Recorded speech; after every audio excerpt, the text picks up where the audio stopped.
Hard times make strong men. Right. When we see crap like this in it, you got to do something, man. Don't fool yourself. We still in slavery. We being hanged, we being killed, and they love doing it.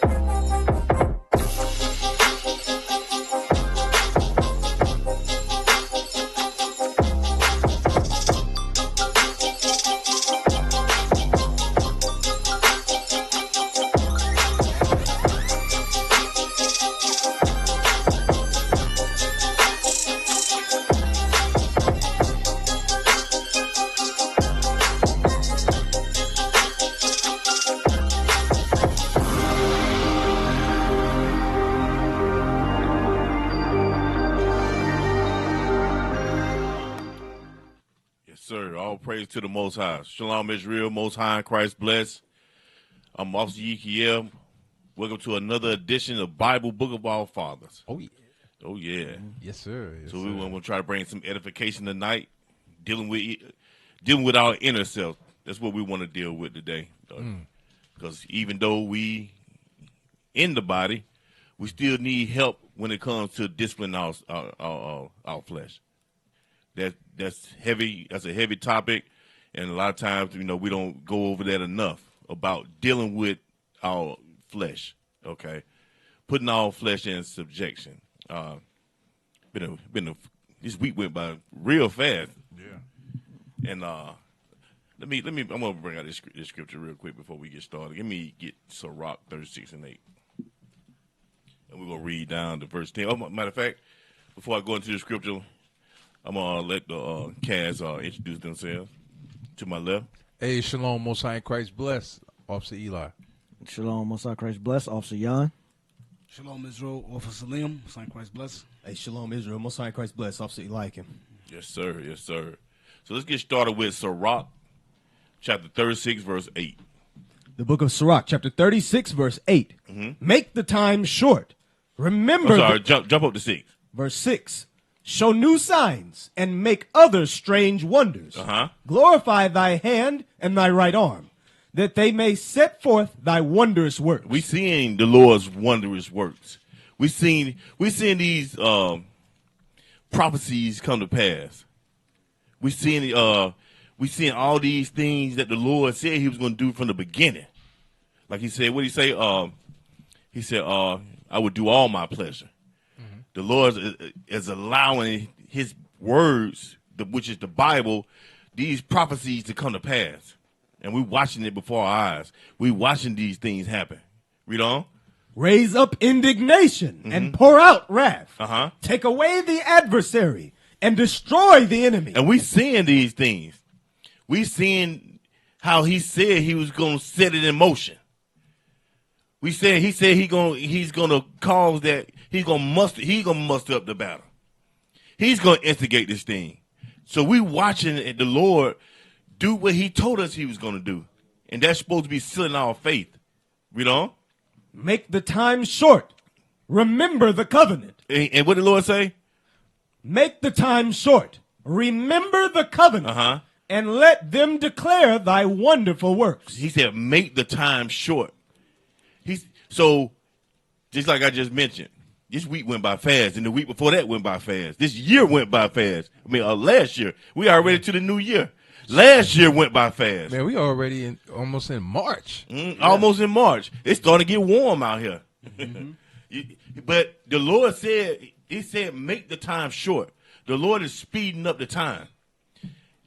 And those of us that old enough to remember, you notice a difference. Can y'all feel the vibration, how quick the weeks and the years are going by now? That's right, sir. Yes, sir. If you're old enough to remember back, it seemed like everything just dragged. But that school year just dragged by. Y'all remember that? You be outside all day, and it feel like all day. Now it's like you're right. You just had all the time in the world to just stay out there and play. Yeah, an hour feel like what 30 minutes or Man, you don't know. You ain't old enough. No, you ain't old enough. I'm not old enough. Hey, but Officer, if I may, Yes, sir. because the statement that you made was heavy.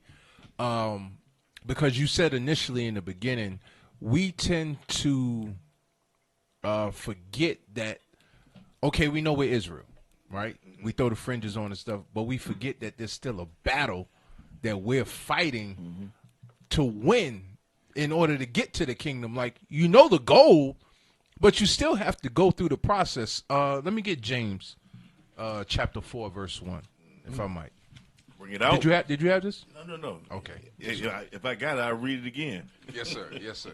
James chapter 4, verse 1. From whence come wars and fightings among you? So he's not talking, as he's saying this, James ain't saying that this war is outside. He's saying among you. Read on. Come they not hence, even of your lusts? Of what? Of your lusts? So he's saying there's going to be a battle that deals specifically with your lust. You know your lust. Everybody don't know, we don't know the depths of some people's minds, but he says you know your lust. Go ahead. That war in your members? So that's what you're talking about. That fighting of the flesh is the war within your members. That fight between the battle of your spirit and your flesh. James said it's there. Go ahead, officer. Yes, sir. And once we realize that's what life is all about, then I think we'll start to improve our lives a little bit more. We can press toward that mark. Once we realize what life is about, it's this battle. From Adam, now we understand, and it's a battle to get the kingdom between your inward man, which is your spiritual man, and that flesh, that sinful man. Let's get this and get this out of the way real quick. Let's get the disclaimer right now. Israel united in Christ. We are not a hate group. We are not affiliated with any other Israelite group. Israel United in Christ is a nonviolent, Bible-based movement.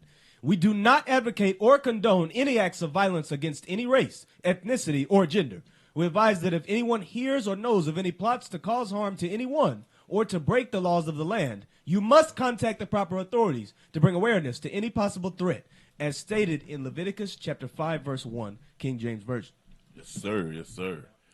And we have to, and let me say this real quick.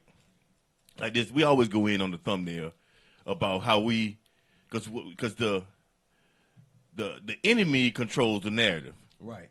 Okay, and have power over this world, power over us, and so they able to paint this picture of us, wanting better for our people, want our people to be a righteous people like God created them to be, and they create this narrative of us being evil, or we the hate group. So we have to bring this out all the time. But that's because they understand that we are doing what God created us to do to get our people's spirits in subjection from the flesh. Mm-hmm. So that's why we always have to bring this out when it comes to this disclaimer about, because they want to control the narrative. They don't want us to fix our people. No. They rule through sin. Y'all want to say something? That's in Ecclesiastes 4 when it says on the oppressor side there was no power. Mm-hmm. I mean, there was power. Excuse me. On the can you read that? Ecclesiastes 4:1. Just that real quick. This is what Officer Yekiel is saying. There's power with the oppressor. That's why he's able to make mediums. Remember Cap Gedaliah was going over that last week. He's a demon. He is a mediator between Satan and everything else. And watch this. Read this. Ecclesiastes chapter 4, verse 1. So I returned and considered all the oppressions that are done under the sun. We are part of that. We're living this verse. We are part of those oppressions that are done. We are oppressed. Read. And behold, the tears of such as were oppressed. We're the ones that's crying, no justice, no peace. The brother who made that slogan popular, Jesse Jackson, just died. Mm-hmm. He just died. But he was fighting for the people. Read on. And they had no comforter. Read on. And on the side of their oppressors, on the white man, the oppressor, go ahead. There was power. There's what? Power. There's what? Power. Power. Who gave the white man power? The dragon, which is the devil. Read on. But they had no comforter. Meaning they're not going to get Christ. We got Christ. They will never get Christ. They will never be resurrected. Only us. Go ahead, That's Austin. heavy. All praise to the Most High. Now let's get the thumbnail. Let's go into the title. Somebody read that. For that which I do, Uh-oh. I allow not. For what I would, that do I not.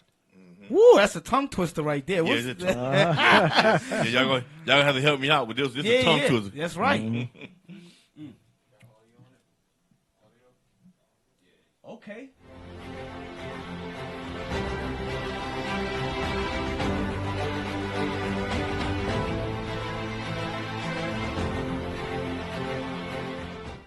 You run that back. Because you got. I'll let it play through real quick. Go ahead, let it play through.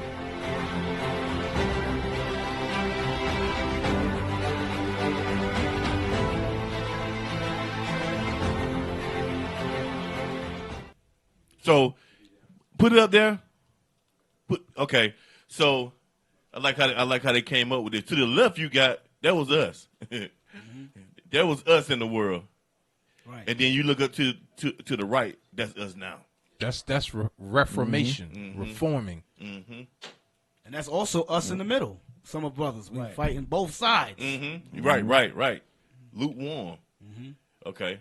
Now let's go into it. Romans chapter 7, verse 15.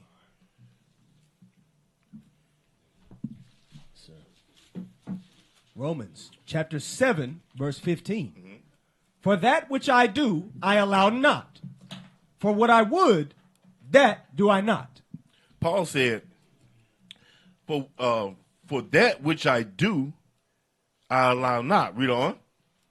For what I would, that do I not. What I should do, that do I not. What is it that Paul should do? Paul should be keeping the commandments of God. He that's what Paul was speaking on. What I would do or should do. I should be keeping God's laws. I shouldn't be having these thoughts I'm having. I shouldn't be fulfilling my lusts. I shouldn't be doing that. Read on. But what I hate, that do I. But what he hate is the sin. The sin, the things that he shouldn't be doing, that is what he hates. But sometimes we find ourselves still giving in to our lust. Even in the body. Even in the body, we still give in to our lust and committing adulteries, fornication, stealing, thievery, thievery. Yep. These things still going on with us in the body. So we had to realize Paul was a righteous man. He was chosen by Christ. He's speaking about himself. He went through these things. So how we feel like we not going to be battling just like Paul battled. This life is a battle. But you got to learn how to suppress that spirit. Read it from the top again. For that which I do, I allow not. For what I would, that do I not. Take your time. Yeah, help me out. Come on now. Yes, sir. For that which I do. Hey, an officer, when it's saying that which I do, remember, that's the Spirit speaking. That's the Spirit of Paul speaking. Read that again. For that which I do. The I is the Spirit. The I, the Spirit, wants to connect to God. That's the Spirit that wants to do right by God. Read on. I allow not. But it's saying there's something that is not allowing me to do that. Go ahead. For what I would. For what I want to keep the commandments, right? I don't want to commit fornication. I don't want to commit adultery. I don't want to do that. Go ahead. That do I not. Go ahead. But what I hate. But the Spirit hates sin.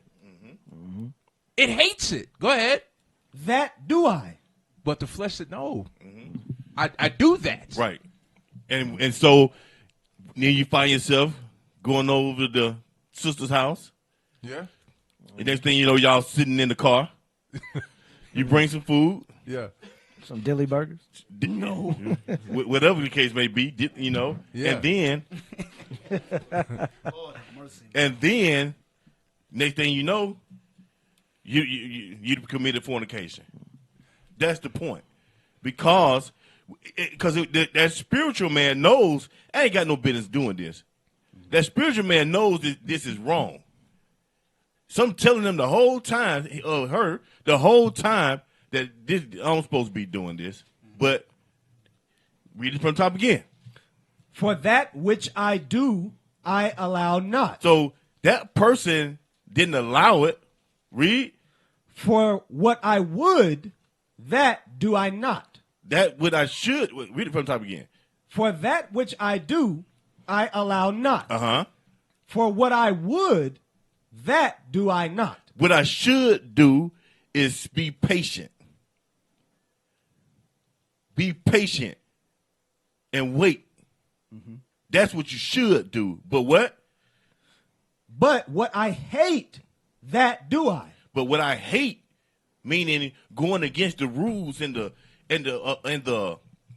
order of the leadership, that do I. That's what you do. So also we know Paul dealt with lust. So Paul was what, talking on R. Kelly before it was R. Kelly. You know what I'm saying? He's saying my mind is telling me no, right. but my body's telling me. right. You know what I'm saying? That's what he's saying.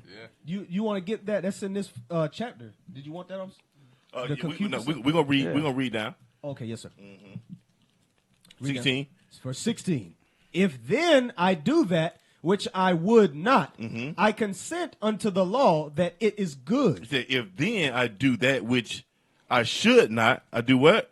I consent unto the law that it is good. That's where you use the law to know from right from wrong. Okay, read on. Now then, it is no more I that do it. So like also Eli said, this is the Spirit speaking.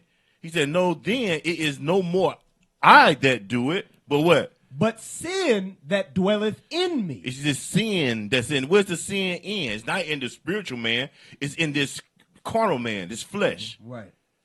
That's what the sin is. It dwelleth in me because this is a sinful creature. This flesh is sinful. It's a fight going against this flesh.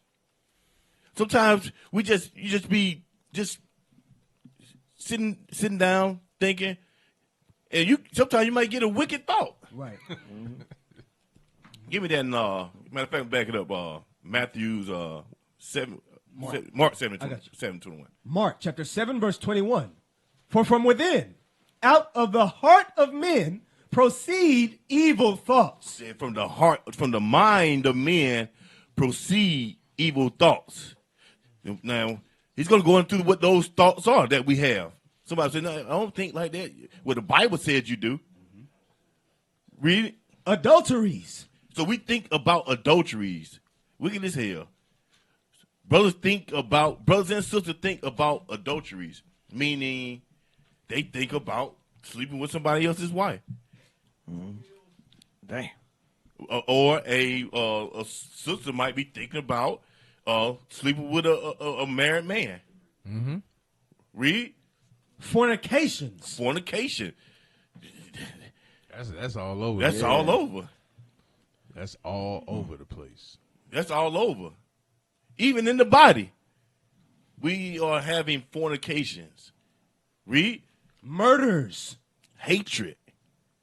It ain't necessarily all got to be killing somebody. Sometimes it could be hatred for a brother or a sister. Go ahead. Thefts. Uh-huh. Covetousness. Wickedness. Deceit. Lasciviousness. Deceit. Deceit. That's going on in the body. Deceit. Lying. Because deceit and lying go together. Read that. Deceit. Lasciviousness. Lasciviousness. That's what we're reading about. That's what Paul dealt with. Hey. Lasciviousness. And remember, we pulled up that. You remember you pulled up what was the OnlyFans thing? Hey, I don't. Hey, nah, hey, because the thing is that we assume that brothers in Israel ain't on that. Brothers in Israel be on that OnlyFans. Yeah. That what was the number? Pull up the number. You pulling the covers back on Hey, that. pull the covers back because It's not me. I'm just How often Lil knew so much? They be trying to change the name. Who's Junebug? right. Junebug on OnlyFans. He'll have a name like Steadfast 3000. I know. You know, Steadfast 144. Beat me up, right? Beat me up, brother. Beat me up. His name that I will do not. Yeah. No. Literally, his hands is bare knuckles. You said that's your name when they beat me up? Man, beat me up. Oh, pause. Hold on, pause. Beam me up, Scotty. Hey, put that up there, right? So you think, like you mentioned earlier, they know that us being in sin keeps us disconnected from God. So if that's the case, you think that this particular man right here, you think that all of these, no, get the number of the U.S., how much the U.S., you think all of the numbers of the U.S. that are on OnlyFans are just people in the world? Right. That All you're saying Christ is talking about brothers and sisters that know the commandments. Exactly. He's telling this to brothers and sisters that know the commandments. Right. Because that's what we got to. That's what. Not to cut you off. Yes, sir. What we had to realize is these were people that they were dealing with that was in the Bible, repentant people that was under the laws. So when we reading these things, he wasn't speaking to the people that were without. There was the letters to people that was in the congregation. Go ahead. So read that also, like him. Studies indicate that a significant majority, approximately 89 to 90% of OnlyFans subscribers are married men. Research suggests these users are typically not single, but rather in relationships with a demographic profile that is largely white, heterosexual, or bisexual. So we get that it's largely white. That doesn't alleviate the fact that you're going to have brothers that's on these sites. Because when you think about it, you know, we might deal with a single brother, say, hey, you know, I'm struggling with porn or whatever. What is OnlyFans? Porn. That's porn. You ask a brother. He on OnlyFans. You ask him, do you look at but porn? we don't never say, hey, you on OnlyFans? We don't never ask that question. You watch porn? You know, because with brothers, you gotta ask the question specifically to get a specific. Yeah, because they ain't gonna tell you. You thinking they on the free sites? No, brothers is paying premium. Hey man, that's crazy because that stuff come up to your credit card statement. That's on your statement. It says whatever money. Hey, crazy. if a brother can wear fringes and go and buy a prostitute, Damn. What's the difference between him being in the house with his fringes on, watching a prostitute on his, you know, whatever size screen, 16 by 9, you know, whatever the case may be? What's the difference? There is no difference. Damn. There is no difference. Can I get a verse? Yeah, go ahead. Go to 1 John 2:15, because obviously Yikio says sometimes you may have these thoughts like where that come from. It come from this 1 John 2:15. 1 John chapter 2 verse 15. Love not the world. That's where the thoughts are coming from. They come from the world. Whether that's social media, whether that's you walking outside, you in the mall, whatever, those thoughts come from what we're watching. Go ahead. Neither the things that are in the world. Read on. If any man love the world, the love of the Father is not Verse in 16. him. Verse 16.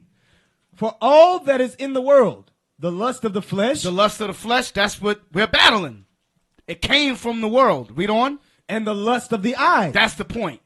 What we're watching is messing with our eyes. Because what is the eyes connected to?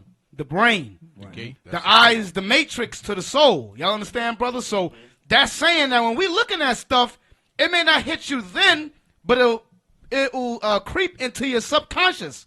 So you'd be like, damn, why the hell did I think of big booty? You know, because you saw it. Right. Now it's in your thoughts. So it's called psychodynamics. That's what it's called. My bad, brother. That's No, I'm gonna give it right. Matthew 5, just to go to his point. Matthew 5, because Christ gave us. Because back then, you know, you might have looked on a woman and lust, but in your mind you said, "Well, I ain't sleep with her, so I'm not committing adultery." But Christ said, no, it starts with, as you stated, Officer Liam, it starts with that gateway. That gateway filters into, now you're going, that enticement, you're going to feed it, right? Read. Matthew chapter 5, verse 27. Ye have heard that it was said by them of old time, thou shalt not commit adultery. But I say unto you that whosoever looketh on a woman to lust after her. That comes from the eyesight. You can't look on a woman with your eyes closed. So he's saying the looking comes, that's the key. Yeah, what you That's saw. the start. What you saw. Go ahead. Hath committed adultery with her already in his heart. Because the only thing that comes after that is to feed it. That's the only thing that's going to come after. Meaning, if you're looking at a sister in the world and you're thinking of 10 to 15 positions to put her in, that's adultery. That's what Christ is saying. Because you can see a pretty sister, that's fine. Oh, she's pretty. You keep it moving. But once you start meditating and analyzing and visualizing, neighbors know my name. All that neighbors know my name. I heard a song like that. I know But the the song brother, you're thinking about it. Damn, man, we gotta get out of here. Hey, go ahead, Officer Liam. but- I mean, Young. But earlier, also then brought the scripture about how our minds is on the world. We grew up, you know what I'm saying, here in spiritual Egypt, right? That's what this place is. So when we were in slavery in Egypt, what were we doing? We were doing all types of noise, crazy stuff, which you see that's here today in America. That's another reason why this place is called spiritual Egypt. Can I get something real quick? Give me Deuteronomy. Moses knew the mindset of our people. And when our people come into the body and they're trying to repent and change their life, we have to know the mindset, because guess what? We were out there too. And some of us still, people still battle with things here and there. But go ahead. Deuteronomy what? I'm sorry, 31 and start at verse 27. Deuteronomy 31 and verse 27. Uh-huh. For I know thy rebellion and thy stiff neck. Behold, while I'm yet alive with you this day, ye have been rebellious against the Lord, and how much more after my death? So Moses saying, look, since I've been alive, you've been rebellious against the Lord. So how much rebellion are you going to be after my death? Because what was Moses doing? Moses was what? Being a leader to them, giving them God's law, statutes, and commandments, telling them how they should move as Israelites. Jump down to verse 29. Verse 29, for I know that after my death, you will utterly corrupt yourselves. He said, I know that you're going to utterly corrupt yourselves. So a lot of times when our people come into the body and the leaders are trying to help guide them and show them the way according to the Bible, we know at some point in time that brothers are going to they're going to end up corrupting themselves. They're going to fall back into the things that they were doing in the world, because that's where their mindset is. Read. And turn aside from the way which I have commanded you. And evil will befall you in the latter days, because you will do evil in the sight of the Lord, to provoke him to anger through the work of your hands. Through the work of your hands. I know we're talking about OnlyFans, but guess what? But look, that's part of literally the work of your hands. You know what I'm saying? Our people are gonna be continually doing evil. Can I get one more real quick? Just about Tobit 12 and 11, number 10, and I'm gonna stop there. Tobit 12 and 10.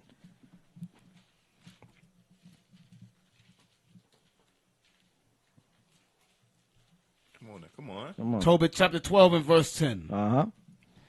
But they that sin are enemies to their own life. So it said, they that sin are enemies to your own life. Remember, Moses said, I set before you life and death, right? I set before you the laws. So you're either going to keep God's laws or you're not going to keep them. When we come in here, that's the same thing the leadership tells us, and the brothers and sisters here. Look, you're going to keep the laws or you're not going to keep them. But a lot of times we fall into sin and we become enemies to our own life. We don't know where our mercy is at. You know what I'm saying? So a lot of us, we continue to play games out here. But go ahead. You done? Yes, sir. Yes, sir. I want to back you up with something. Like you said, also Eli. You were saying how you looking upon a woman. Get that in the second Samuel 11 and 1. Give you an example. That's my book. That's our book. Just to back you up on that. 2 Samuel chapter 11 verse 1. So we're gonna see an example of lusting after a woman and what it conceived into. We don't. And it came to pass after the year was expired, at the time when kings go forth to battle, that David sent Joab and his servants with him and all Israel, and they destroyed the children of Ammon and besieged Rabbah. But David tarried still at Jerusalem. Read on. And it came to pass in an eventide that David arose from off his bed and walked upon the roof of the king's house. And from the roof he saw a woman washing herself. And the woman was very beautiful to look upon. Remember, that's basically what we read in Matthew. He said this woman was very beautiful to look upon, meaning that's what his mindset was at. Read on. And David sent and inquired after the woman. So this comes afterward. That's why Christ said, when you look upon it, because you're gonna bring that thing into fruition. And it wasn't that type of look like you said where you like, oh damn, you know what I'm saying? Because it says she's washing herself.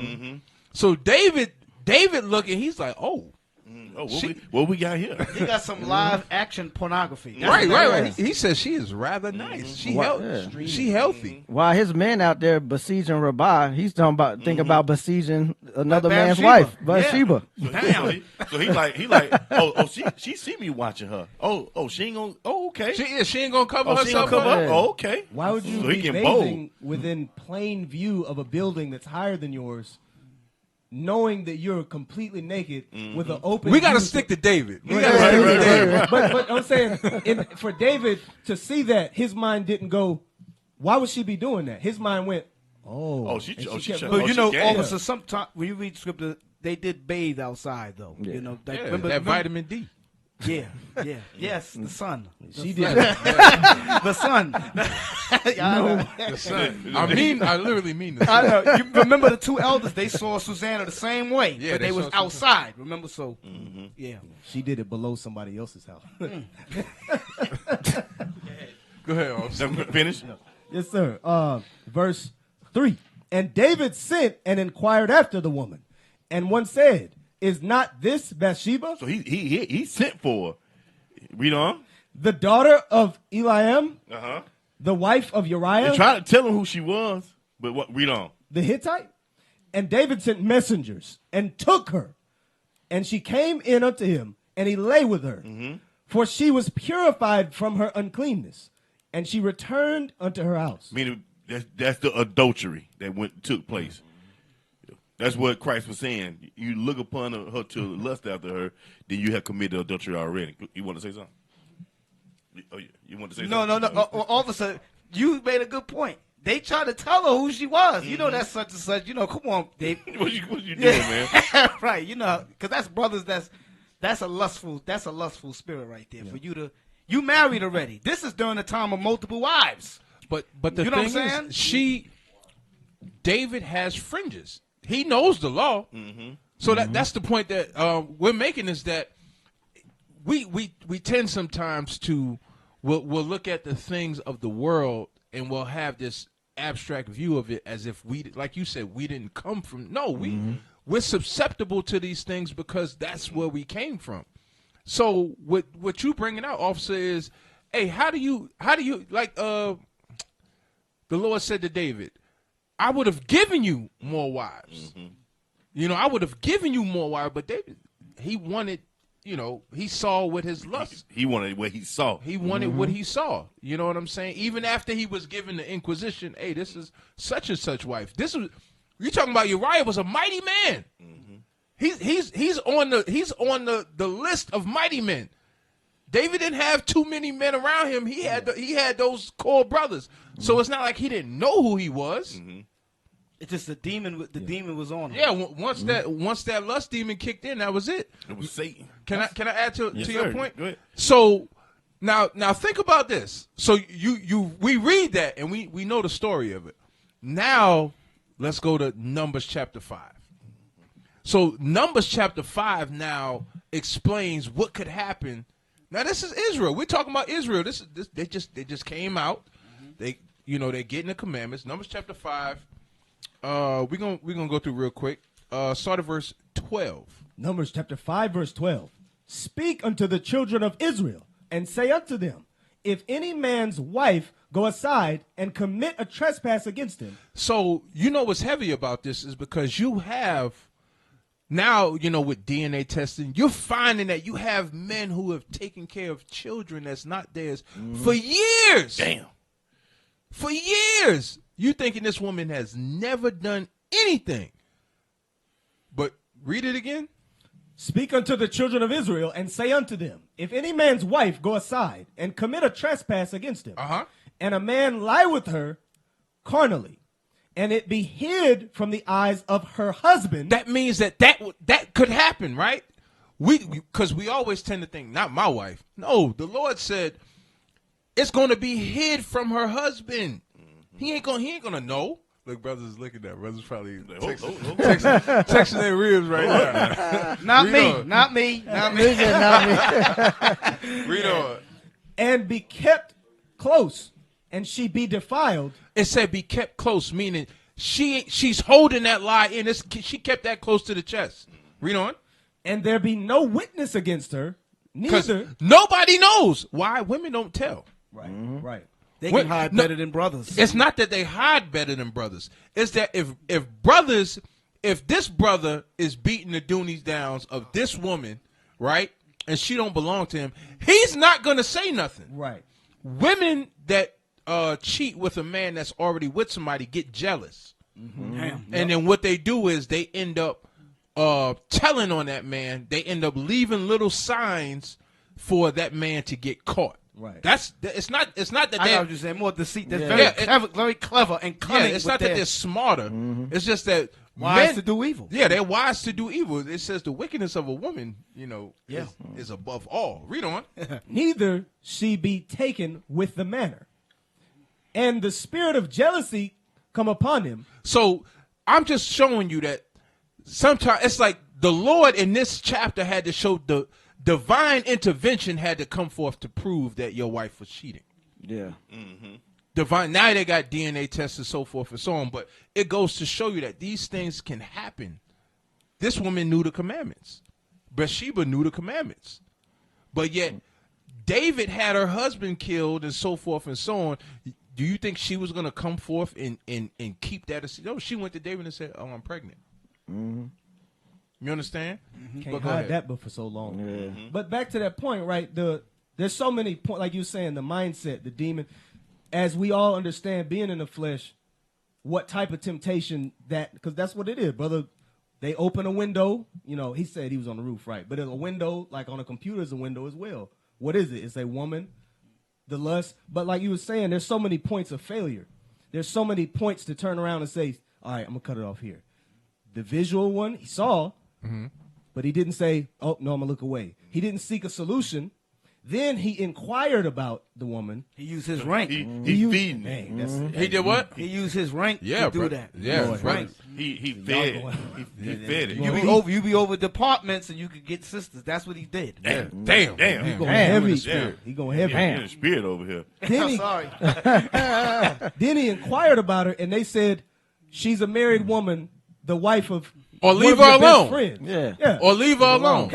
Because look, most men, if you see a naked sister and the scribes wrote that she was beautiful, any man is going to be messed up over like, what the hell was that? I'll call over to he like, I saw some madness, man. Yeah. Don't tell me about it. That's a nasty I saw word. some madness, man. But you got to fight that thing. You got to call somebody in that moment.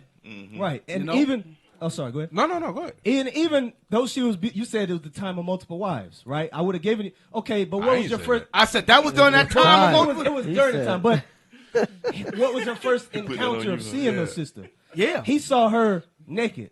It wasn't because of her works. It wasn't because she was had a great reputation. He saw her naked and wanted that. It wasn't, okay, I'm going to get my second because she's a great woman. And he saw the curves and everything. He saw body on. Then there was another point of failure. Yeah. When she got there, he still could have turned. All right, let me get back in the spirit. But she arrived. But you know what? And David was a mighty man. Right. So, we can, what I mean? If we ain't putting that flesh in subjection, we can fall. It don't have to happen in that particular way, but you know, we can find ourselves in that situation as well. You know, because we still battling like David was battling. Let's go back to Romans. Yes, sir. What we leave off at? 16. Romans chapter 7, verse 16. If then I do that which I would not, I consent unto the law that it is good. Read. Now then, it is no more I that do it, but sin that dwelleth in me. It ain't I. It's not that righteous man, that righteous spirit in you that do it, but it's sin that dwelleth in me, that flesh, that carnal man. We got to realize how strong that evil is. You can know what to do and still don't do it. You know what I mean? Yep. You know it's wrong as hell, but you find yourself, it's like a magnet pulling you.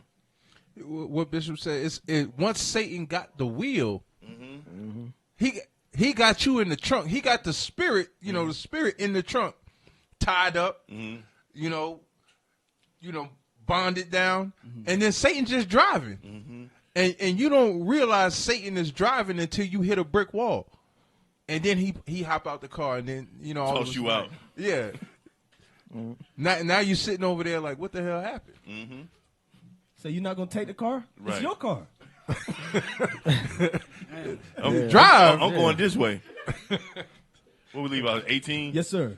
For I know that in me, that is in my flesh, dwelleth no good thing. So Paul said it. Ain't no good thing in this flesh. Ain't nothing good about this flesh. Read. For to will is present with me, but how to perform that which is good I find not. We find ourselves on the other side of the coin. The wicked, doing the wickedness that we know we ain't got no business doing. Read. For the good that I would, I do not. And he's just repeating himself again from verse 15 to 16. He said what? For the good that I would, I do not. For the good that I should do, I allow not. Hold on, read it from the top again. For the good that I would, I do not. Uh-huh. But the evil which I would not, that I do. That we find ourselves doing when we in the body, and we speaking about the body. We ain't talking about the people without. We talking about the people that is in the body that watching the classes, congregating, getting this word, but they still find themselves for the good that they want to do, they do not. But the evil that was in them, that which they do. And this is going on in the body, all over. Read on.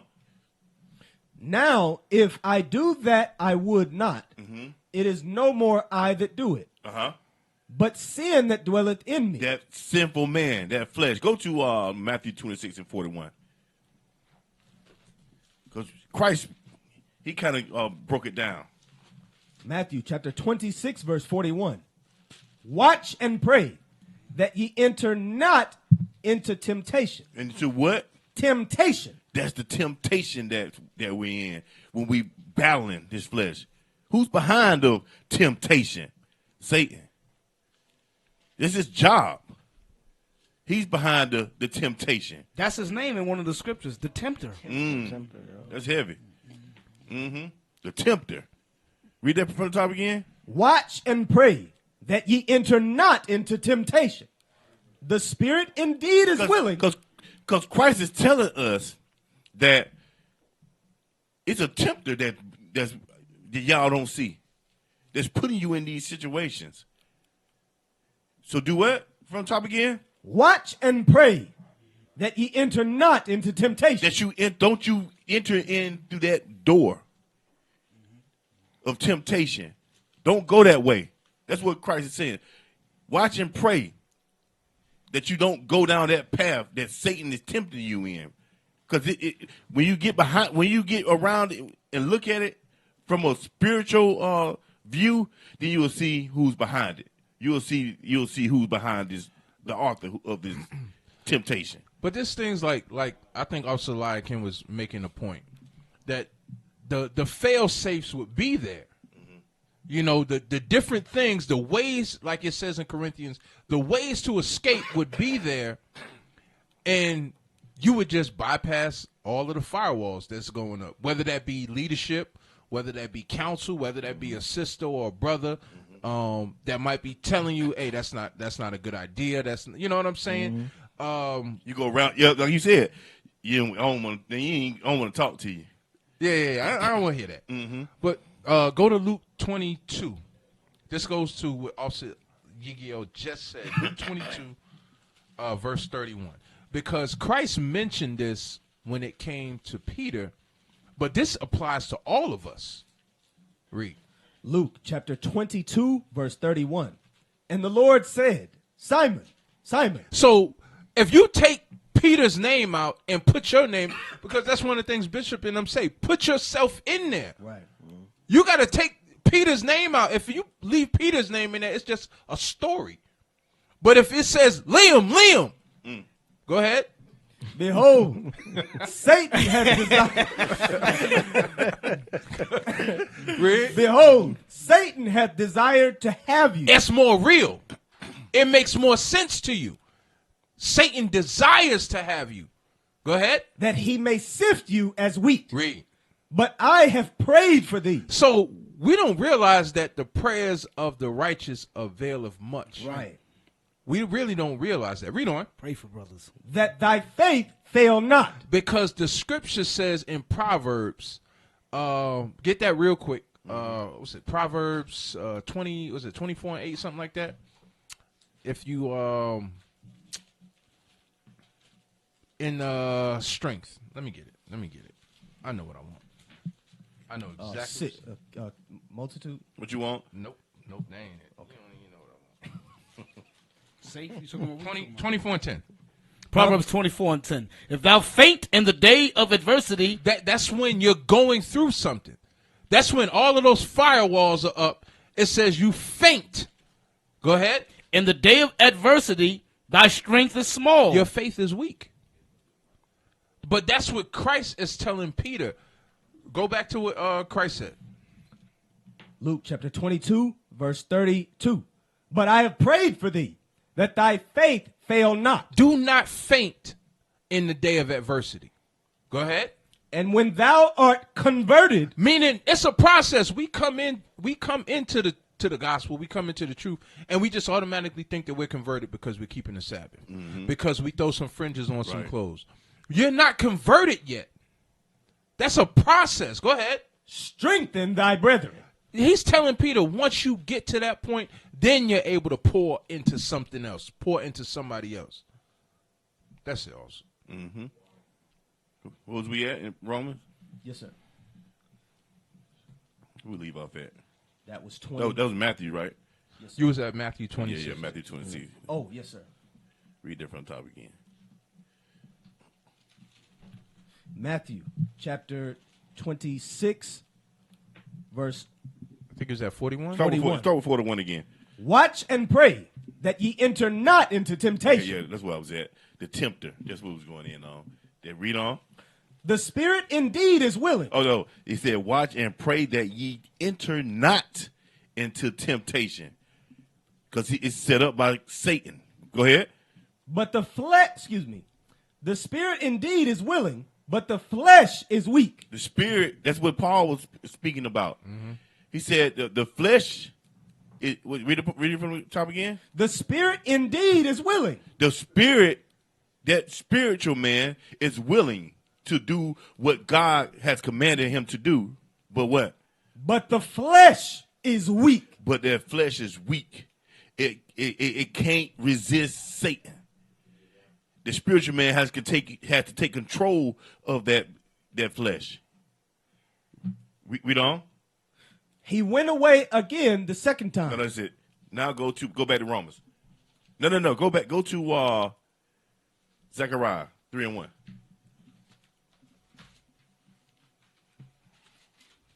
Do I want that now? You gotta put some of your videos up, man. Yeah, we're gonna hit them. Zechariah 3. Let's get some video. Let's get that first video. Let's get that first video. Matter of fact, this on cue, but what we kind of going on with David, but she lusting on a woman. Let's get that. And this is a sister in. This is I don't know if she's in the truth or not, but it don't seem to be a sister that's in the truth. But listen to what the sister's saying. Brothers, I really need y'all to hear me when I say this. We need y'all. We need y'all to overcome lust. We need y'all to overcome pride. We need y'all to overcome childhood trauma. We need y'all to break these generational curses. Stop having kids and you not marrying these women. Stop having sex, period, if you're not married. Stop selling drugs. Stop killing people. Stop robbing. Stop. The Most High has created y'all to be mighty men, and y'all are destroying y'all destiny and y'all lineage by allowing the enemy to have so much control over y'all. It's time to be disciplined. Remember, we was going in about how the enemy controls us as a people through your mind. They understand that it's a battle with your spirit and your flesh. That's what the enemy understands. Play on. Right. Can I say also, yes, sir. You read the comments to videos like this, you see certain videos like this, and other black women, other Hispanic, they call a woman like this performative. They say that she's a pick-me. Yeah. They say that she's pandering. But if you listen to what she's saying, not only is it scriptural, but that's heartfelt. That's some love right there. Because she's actually saying, you do have value. My brother has value. My son has value. My uncles, my father. The people that I grew up with, they're young men, young black men, young Hispanic men. They have value, and you throw it away. We throw it away. And that's because it truly does start with us. You know, we build the nation. So we have to get ourselves correct first before we can go out and conquer the world. All praise. It's time to step up. Yeah, you may pray, but are you being disciplined? Are you meeting the Father halfway? I'm not trying to yell, but I just see so much for y'all. But if you're not even trying to do right, if you're not even trying to make better decisions, then how are we as women going to really submit to a certain order if that order is out of order? If you have a problem with lust, you need to be single. You need to heal. If you have a problem with money. That's what she said. If you have a problem with lust, then you need to be single. You need to heal. Meaning, get control over that thing before you think about getting married to a sister. And then they think, you committing adultery on their sister. Because brothers want to do the opposite. They think because I have a lust issue that a wife is going to fix the lust issue. How is she going to fix the lust issue if y'all got issues in the house and you not getting the doonies? Exactly. You still going to have a lust issue. Go ahead, Even if you are getting the doonies, you're still going to have a lust problem. But I told her, like, the young men of valor, right? We tell them, just because you get married, it doesn't mean your lust goes away. Even single brothers, it does not go away. Sometimes, in certain cases, it amplifies because you got demon women, like the scriptures say, the adulteress hunts for the precious life. Some of them women go after married men, and they're in the body. Some in the body, some in the world, and they go after married men. You know, because they could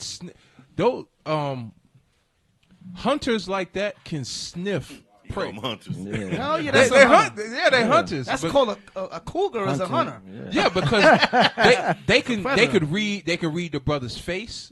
You know, they could tell if he's down and things like you wasn't on the radio show that day, but when we had I think Bishop posted the video with the brother that was sitting in the car, right? He's sitting in the car. You don't think that he's carrying that depression, that stuff to work and around, and you don't think those hunting women are going to be able to sniff that prey out? Yeah, hell yeah. There's a movie on that with Chris Rock called I Think I Love My Wife. That's the name of the movie. And he was going through that at work. His wife wasn't giving him, what's the word? The doonies. The doonies. He wasn't giving him the doonies at home, and the woman at work offered complete doonies. And he was fighting it the whole movie. The whole movie, he's fighting that. The whole movie. Good movie, by the way. Come on, let that sister rock. Need to fully Give it to Yahusha. Stop trying to do things on your own. It doesn't make you weak to cry out in prayer. It doesn't make you weak to reach out to a brother and ask for fellowship. It doesn't make you weak to get on that. Play that next video. Yeah, who is Yahusha? Yeah. Been watching something. No. I'm just messing. It's not me. I ain't Yahusha. That ain't even. Everybody's looking at me. I think she's trying to say Christ. I know Yahushua. Yeah. That's they got many names for the Messiah. Yeah. I'm learning these new. Look, I'm not here to fabricate nothing. I'm gonna give it to you straight up real. I know that love is an accountability. Iron sharpens iron, but that's not an easy process. This is a knife sharpening another knife. You can understand how that process can be painful, but it gotta be done. Anyway, the best thing a man can ever do for himself is have some self-control. Work on having some self-control over your worldly desires, sexual desires, your emotions, and your lust, especially your sexual desires and your lust. A man that has control over his sexual desires and his lust is an unstoppable man. Damn! Unstoppable. You can accomplish all your goals because you're not distracted. You're not distracted. And you're thinking with a clear, conscious mind. You're making logical decisions. Your decision making is not made from a place of lust. It's not made from a place of from your sexual energy. The reason why a lot of dudes can't make their goal or accomplish their goal is because their sexual desires is more stronger than their desire of accomplishing a goal. They're distracted. You understand that if you don't have control over your lust as a man, your lust will start to control you. And eventually you will land in a space where you don't want to be or need to be. Romans 1:27 was talking about how women was moving away from their unnatural sexual relations to indulge in unnatural ones, just as well as the men was inflamed with lust. Inflamed with lust and started to have sexual acts with each other. They were inflamed with lust, meaning they had no control over their lust, and they would perform and acts on each other. So this is what I'm saying. If you don't control your lust, which a lot of dudes have a problem with, right? You want a threesome 1 minute, then next thing you know, you need a foursome. Your appetite is getting bigger and bigger and bigger And and bigger. if I may, yeah, because he's saying some good stuff. Get 1 Thessalonians chapter 4. Something my mic, man. I might need to get right. Chapter 4, start at verse 2. 1 Thessalonians chapter 4, verse 2. Because what he's saying is important. Us as particularly men, we have to have self-discipline. Because if you could just be, if a whiff of woman can move you to do certain things, you don't have you controlled by, like as he's stating, remember Pepe Le Pew? Yeah. Pepe Le Pew, every time he smelled her, he just kissing that girl. Yeah. That's how he was. Brothers be Pepe Le Pew in the truth. But Man. read what you got. He was a stalker. First There's a lot of Thessalonians, things. Read. 1 Thessalonians chapter 4, verse 2. Come on. For ye know what commandments we gave you by the Lord Jesus. Uh-huh. For this is the will of God, even your sanctification, that ye should abstain from fornication. It's to abstain, abstinence. Look up the word abstain. Look up abstain. Because they nowadays they have like little movements where they're calling themselves celibate. 4B and all that. Yeah, and all these different things. But what does abstain mean? Abstain, definition 1. To choose not to do or have something. So you choose not to do something. Go ahead, read on. To refrain deliberately and often with an effort of self-denial from an action or practice. So he's saying to abstain, meaning refrain deliberately from committing fornication. That means it takes self-denial. It takes, what does it say? Practice. Mm-hmm. That means, like also is bringing out, it's a battle. Mm-hmm. So there's going to be practice time where you're going to see something and it's, hey, I got to fight this. I got to battle. Right? Let's go back to the scripture. Read that again. For this is the will of God, even your sanctification, that ye should abstain from fornication. Read. That every one of you should, Every single one of us. should know how to possess his vessel. So you should know, when you get the manual of your ride, you should know how to use it. Exactly. Know when to change the oil. Know when to get the brakes changed, so forth. So you should know how to possess the vessel that God gave you.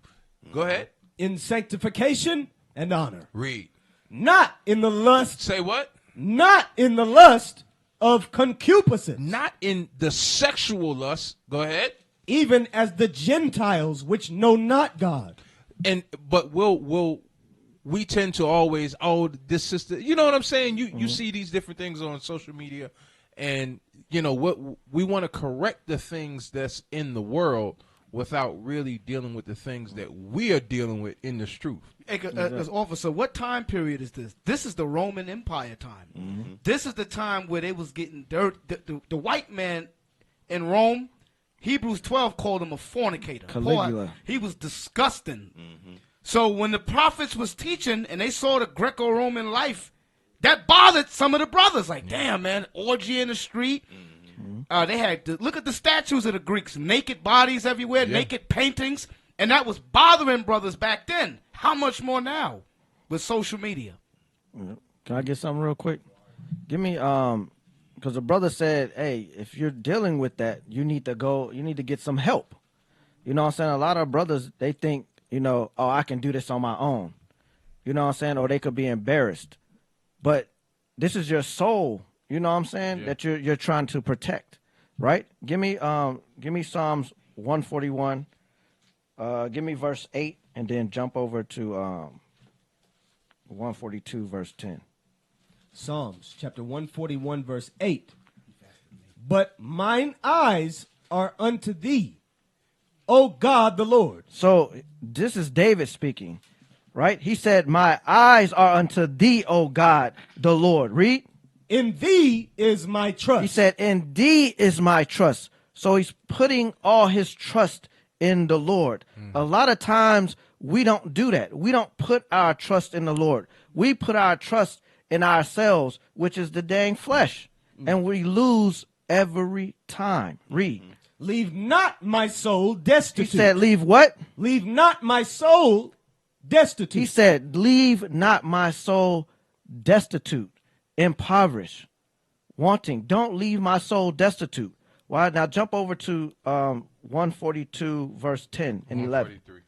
143, excuse me. Chapter 143 verse 10.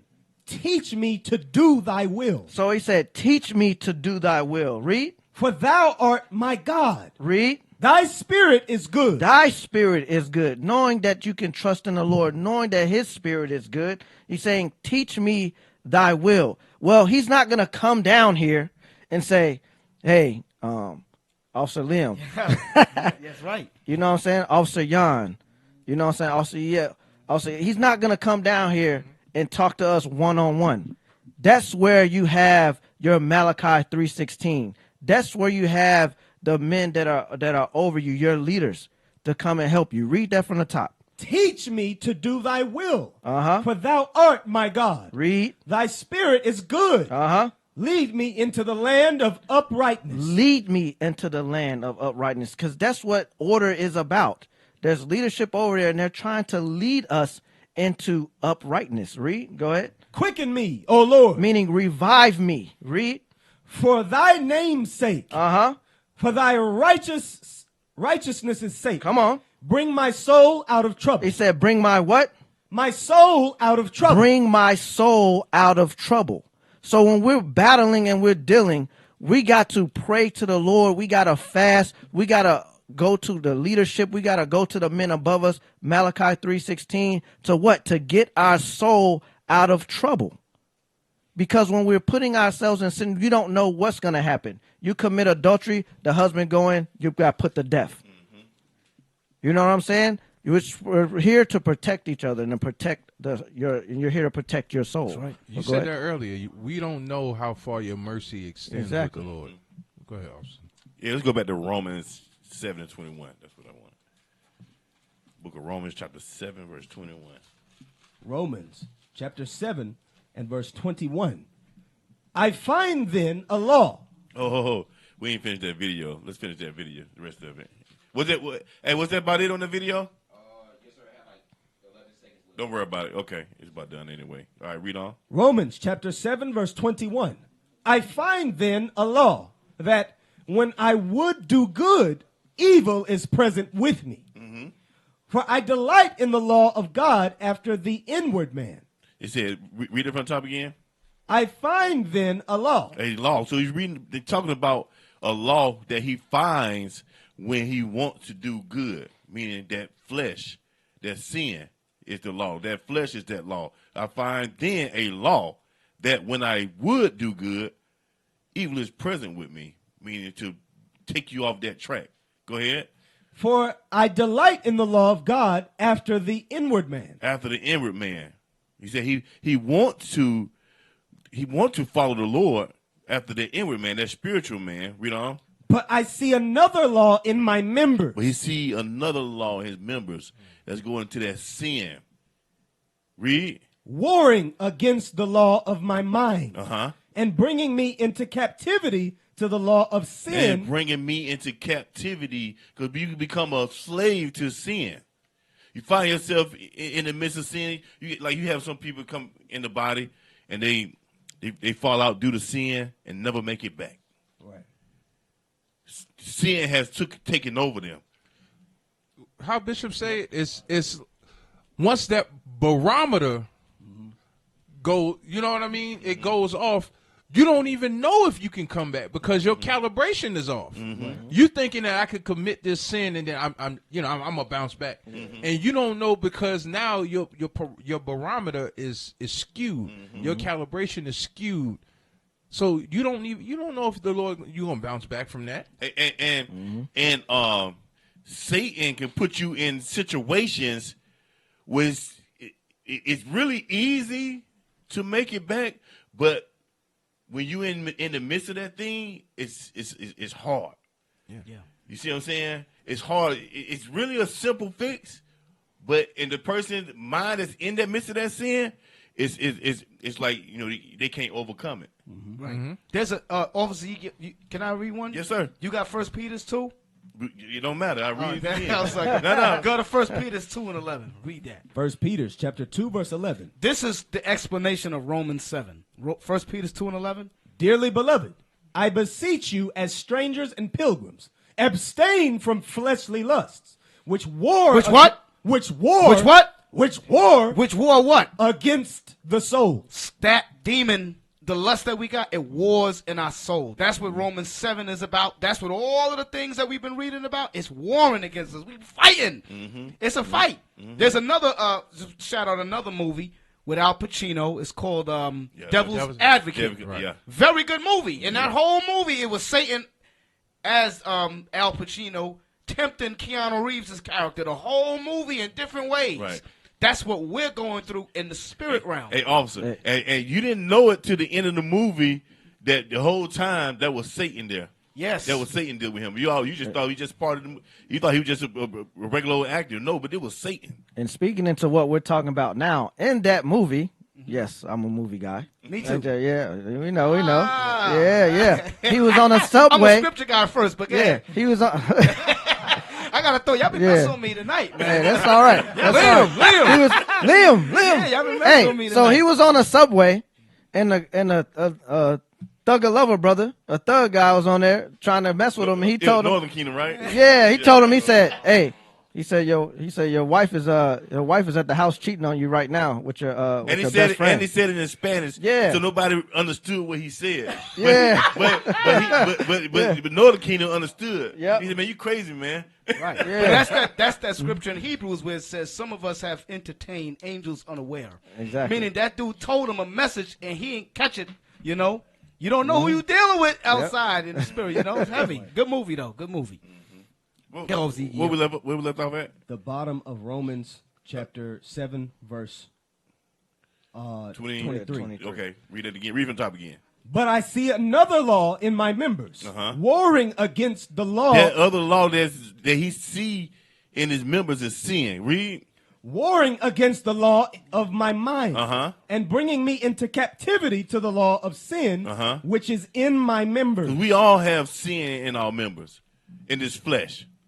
Go to, give me Wisdom of Solomon 9:15. It's a war. Yes, sir.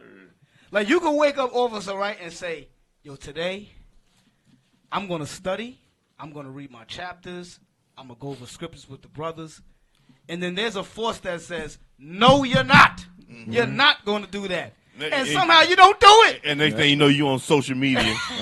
Scrolling for hours. That's what happens. That's literally a force telling you you're not going to do it. Thumb smoking. Damn, thumb smoke. Damn.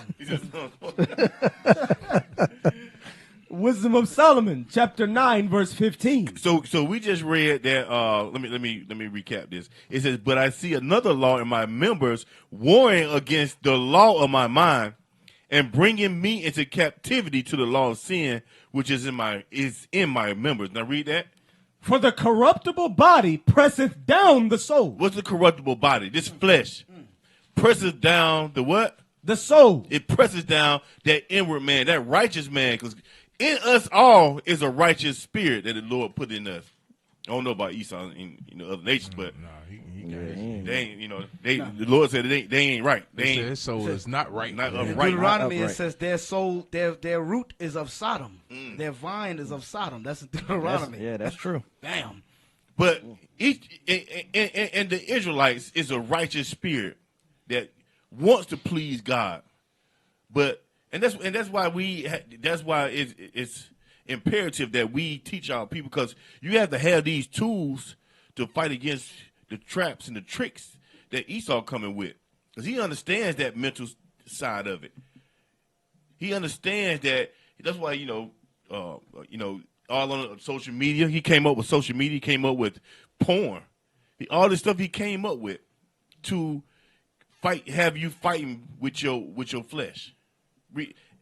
Even when it wasn't as wicked as it is now, ancient time, we still battle. So just imagine how much more the battle is now. When you walk around with phones with porn, you can, porn, and it's just not about porn. It's about all type of lust. Right. But I'm speaking about the lust of the body, sex, because that's what we struggle with the most. Yeah, put it up. Yeah, that's facts. Heavy. That's heavy right there. It says addiction, fetish, money. You can have a lust for money. Matter of fact, a lust for money. Hey, play that one video. Yeah, that's a good segue. Play that one video. Let me see what you got. You on the bottom of this before you? Let's finish that. Back to the the OnlyFans, for example. These women doing it, they're making more money than regular collar job brothers. Like they making some of them thousands, millions, like that. I'm like, damn. Right. I can understand why a young dumb woman would do it. I understand, but Lord have mercy, you sold your soul. Keyword dumb. Right. Yeah, most of them, all of them are dumb that do that. All of them. All of them stupid. Wisdom of Solomon, chapter 9, verse 15. For the corruptible body presseth down the soul, and the earthly tabernacle weigheth down the mind that museth upon many things. This the earthly tabernacle, this flesh. It does what? The last part of that? And the earthly tabernacle weigheth down the mind that museth upon many things. It weighs down your mind. It weighs down your body. It have you in the midst of sin, pretty much.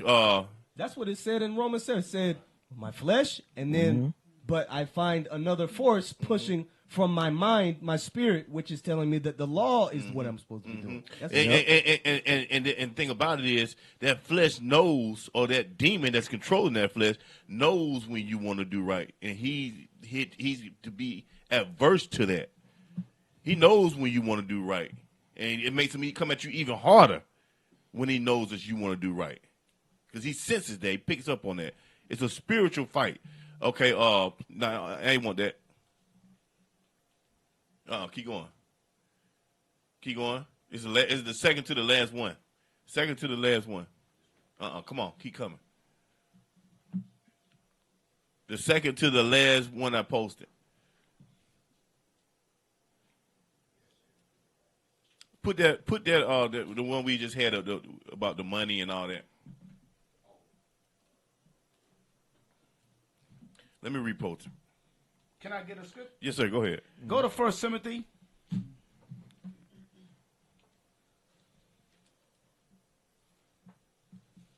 And 2 Timothy, I'm sorry, 2:22. 2 Timothy 2:22. This is what Paul instructed his son in the faith, Timothy. Read that. 2 Timothy chapter 2, verse 22. Flee also youthful lust. What type of lust? Youthful lust. So what we're noticing, especially with the younger generation, every generation, but when you're at that young age, there's a lustful spirit that's attached to your youth. Most of us that committed sin, it started in our teenage years, even probably before that. Because even as kids, I remember as a child playing house in kindergarten. He's the mom, she's the mommy, I'm the daddy, and you're acting like your parents. Hide, go get it. Yeah, you're playing Yeah, certain. you was humping. Yeah, humping. I didn't know this. Damn. Yeah, it was. He was hunching. You're hunching. He was hunching. But you saw something on Cinemax or what? You maybe saw your parents do something, and you emulated or you acted it out in kindergarten. So we grew up with a sinful, lustful flesh since we was kids. Yep. Playing house. Playing house. Doctor. Was it the soft porn that used to come on at like 12 at night? Yeah, Girls Gone Wild and all that stuff. I remember that. TV, you be like, TV what the was hell fuzzy. is this? You was still trying to look between the lines. Yeah, but even what Ezekiel was saying, right? Back then, a lot of that evil stuff came on in the nighttime hours. Today, it's 24/7, so it's way worse now. When that stuff came on, you made sure you was up. BET Uncut. Yeah. Tip drill. All of that stuff messed us up. Kingdom of darkness. My granddaddy, I probably shouldn't say this, but leave him alone. Leave him alone. Leave Grandpa alone. All praise to the Lord. He had the Playboy books on the back of the toilet. Damn. He'd be like, "What the hell you doing? Playboy books in the back of the toilet?" I'll just leave that there. Corruption. I'll just leave that there.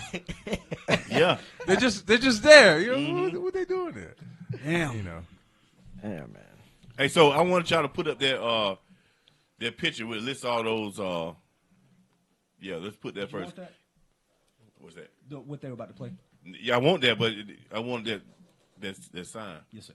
That sign y'all had up before, right there.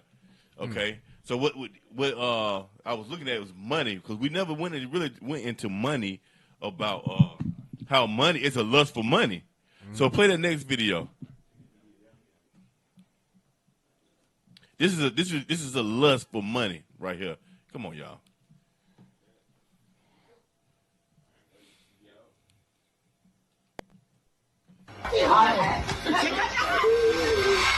Mother gets boyfriend to kill son for his life insurance policy, but he survives. I'm still fighting for my life, whatever. She's trying to help me. You collapse. Nah, I never was out of it. I was up, trying to stay up and shit. I run to the street. There's this car a cab driver that I know from the neighborhood. So I run to the cab. The cab see me. I said, "Yo, bro, take me to the hospital." He said no, kept driving. I went on the floor to see if he's okay, because the bullet went through, but he wasn't bleeding externally. I went on the floor. At first I was yelling call the police, call the police. His mom was outside. She was like, "Now you want to call the police." She never at no point went to see if he was okay. So I went down on my knees to see if he was okay. I'm trying to lift up his shirt, I'm moving really fast. And then she came down and tried to attack me again. While he's shot on the floor.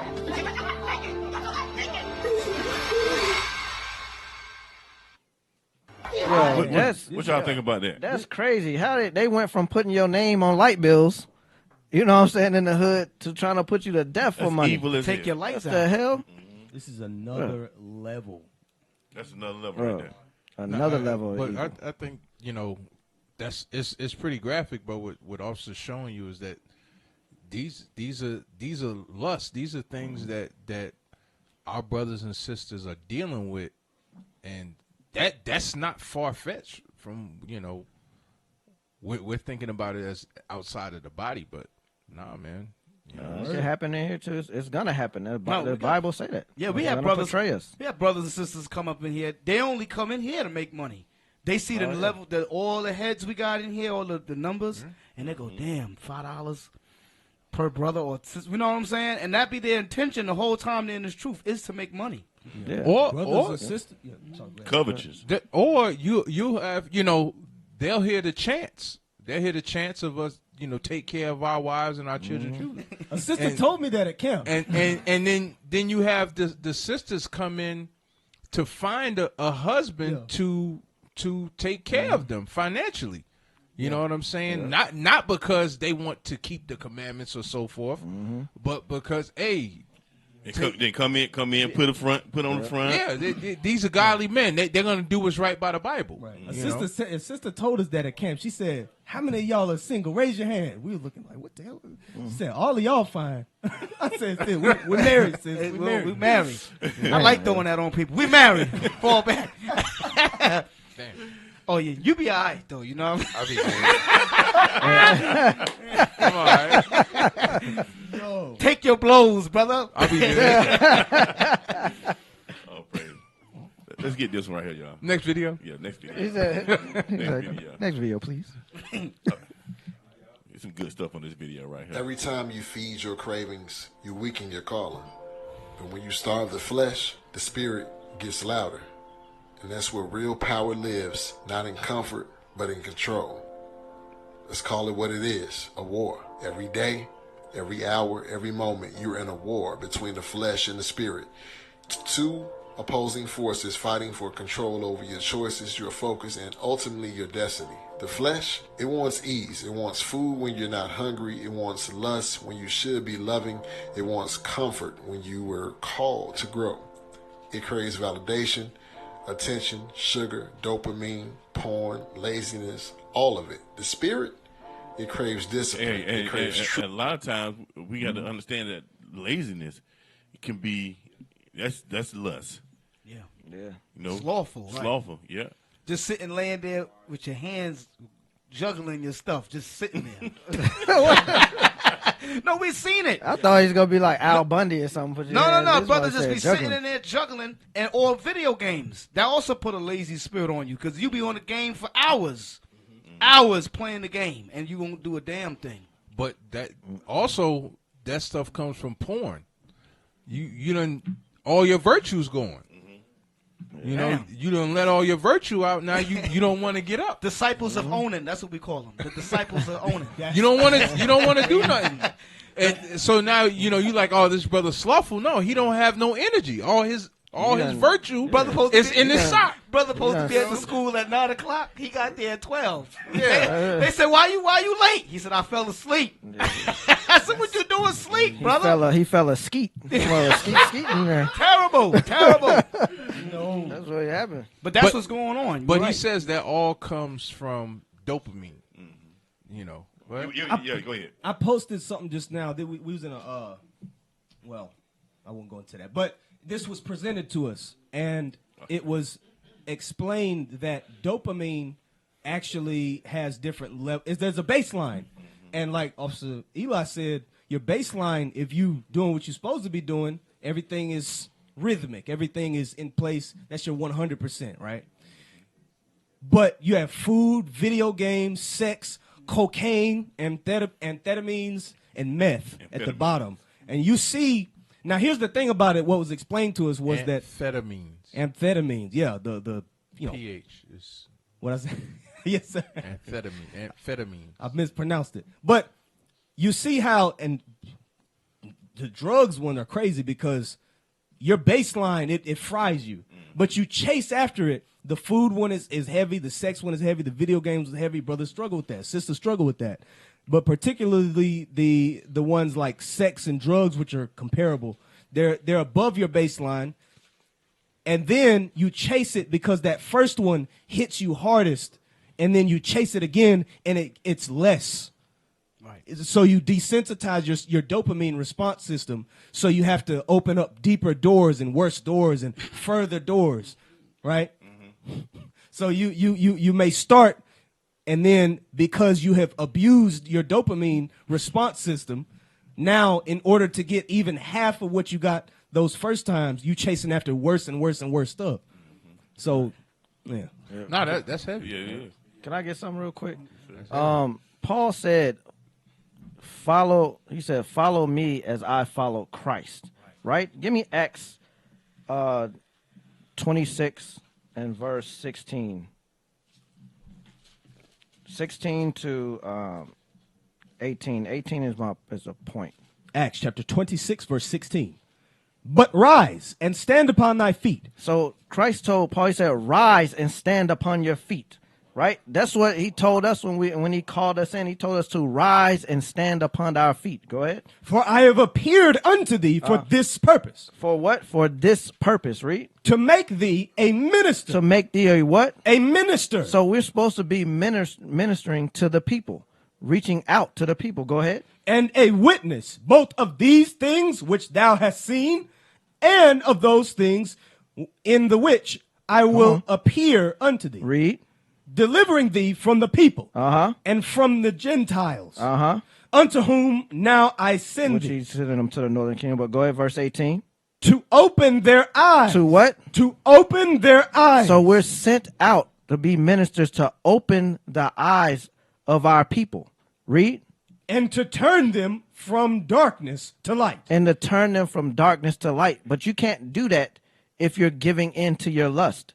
You can't do that if you're letting out your virtue all day and all night, like Officer Eli said. You can't do that. You're not doing your purpose. We came in here to be ministers and to what? To wake up the 12 tribes of Israel.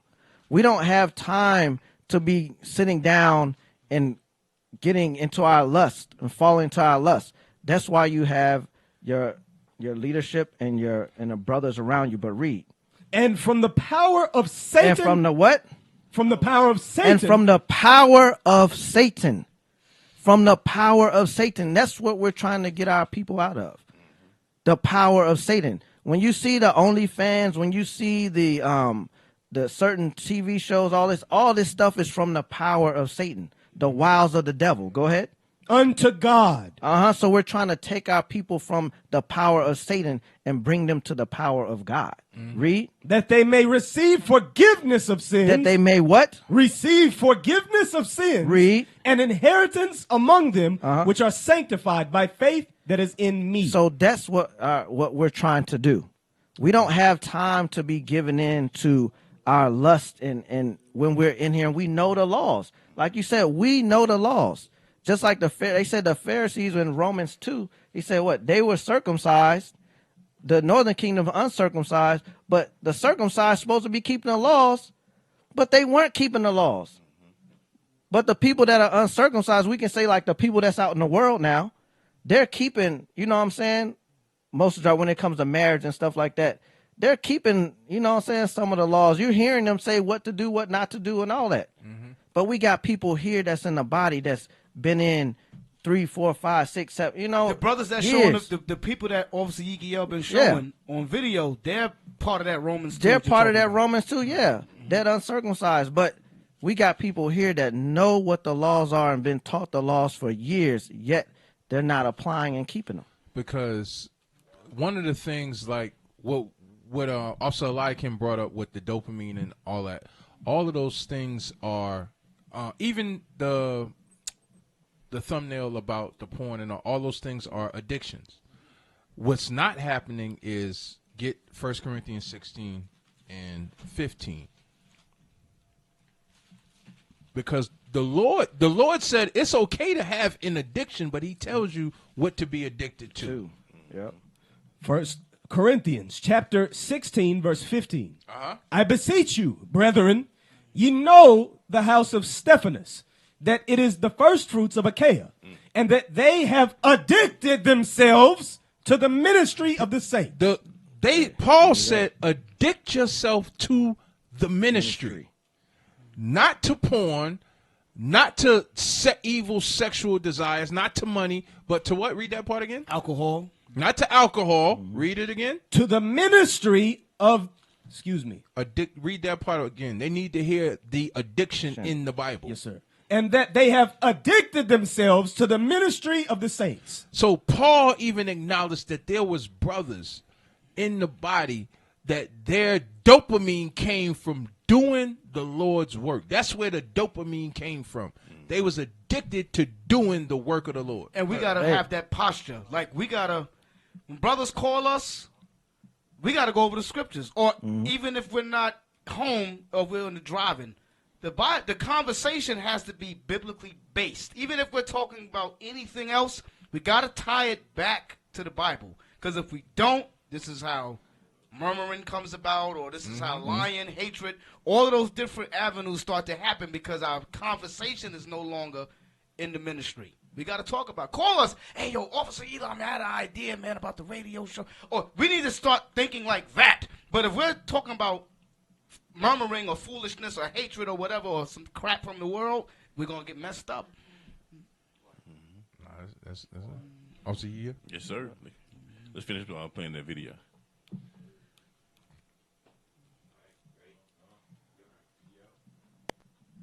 Every time you feed your cravings, you weaken your calling. But when you starve the flesh, the spirit gets louder. And that's where real power lives, not in comfort, but in control. Let's call it what it is, a war. Every day, every hour, every moment, you're in a war between the flesh and the spirit.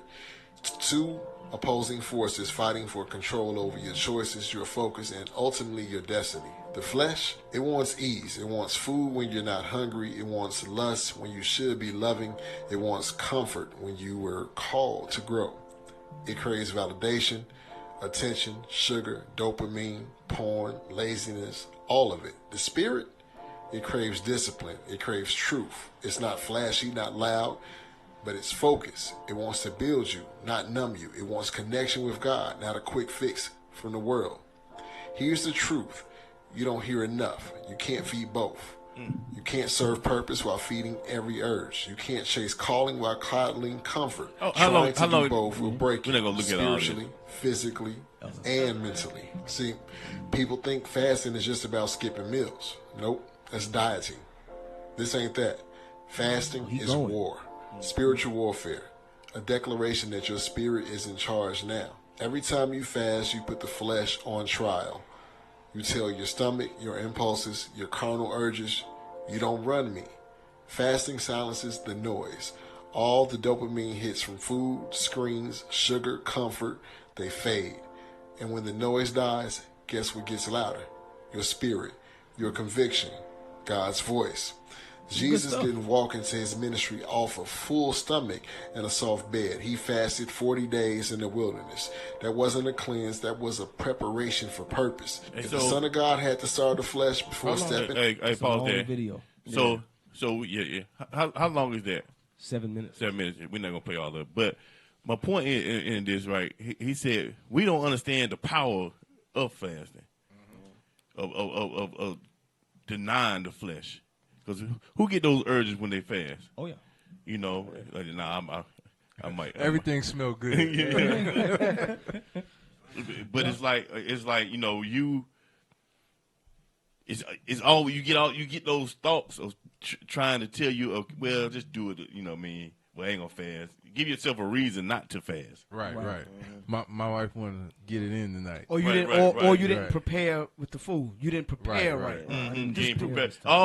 You always find excuses. Right. Find excuses. And it be those clever excuses that, because remember what we talking about here, the flesh and the spirit. Look how clever that flesh is. Like, yeah, you know what, you ain't get to eat.